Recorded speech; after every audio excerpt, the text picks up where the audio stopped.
আপনি যদি নিজেকে পরিবর্তন করতে চান, আপনি যদি নিজেকে শুধরাতে চান, আপনি যদি সফলতার সর্বোচ্চ শীর্ষে চলে যেতে চান, তাহলে ইমাম জালালউদ্দিন রুমি রহিমাহুল্লাহ তার একটি শিক্ষণীয় তিতির পাখি থেকে 3টি শিক্ষা আমি আপনাদের সামনে উপস্থাপন করছি।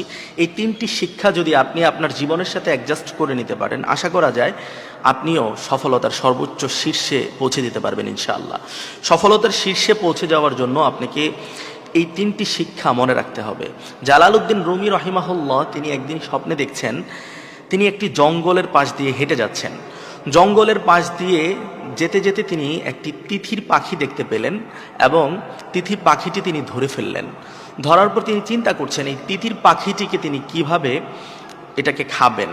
এটাকে কি তিনি জবাই করে ভেজে খাবেন, না এটাকে ফ্রাই করে বা এটাকে পোড়া দিয়ে খাবেন, তিনি চিন্তা করতেছেন। ঠিক এমন সময় তিতির পাখি জালালউদ্দিন রুমি রহিমাহুল্লাহকে বলতেছে, আপনি মনে মনে চিন্তা করতেছেন আমাকে কিভাবে খাবেন। আপনি কি জীবনে কম গোশত খেয়েছেন? আপনি তো অনেক গোশত খেয়েছেন জীবনে, তাহলে আমাকেই কেন আপনার খেতে হবে? আপনি যদি আমাকে ছেড়ে দেন তাহলে আমি আপনাকে 3টা উপদেশ দিব। এই 3টা উপদেশ যদি আপনি আপনার জীবনে মনে রাখেন তাহলে আপনি কখনো ব্যর্থ হবেন না। তিতির পাখি জালালউদ্দিন রুমি রহিমাহুল্লাহকে বললেন, আমি আপনাকে 3টা উপদেশ দিতে পারি, শর্ত হলো আমাকে আপনাকে ছেড়ে দিতে হবে। জালালউদ্দিন রুমি রহিমাহুল্লাহ বলল, তোমাকে যদি আমি ছেড়ে দেই তাহলে তোমাকে তো আর আমি খুঁজে পাবো না, তুমি তো আর আমার কাছে আর ধরা দিবে না, তাহলে তোমাকে আমি ছেড়ে দিব কেন?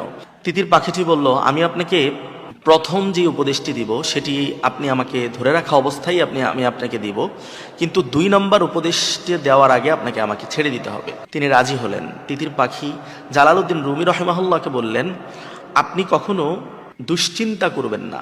প্রথম যেই উপদেশটি জালালউদ্দিন রুমি রহিমাহুল্লাহকে তিতির পাখি দিলেন সেটি হলো, আপনি কখনো অতীত নিয়ে চিন্তা করবেন না।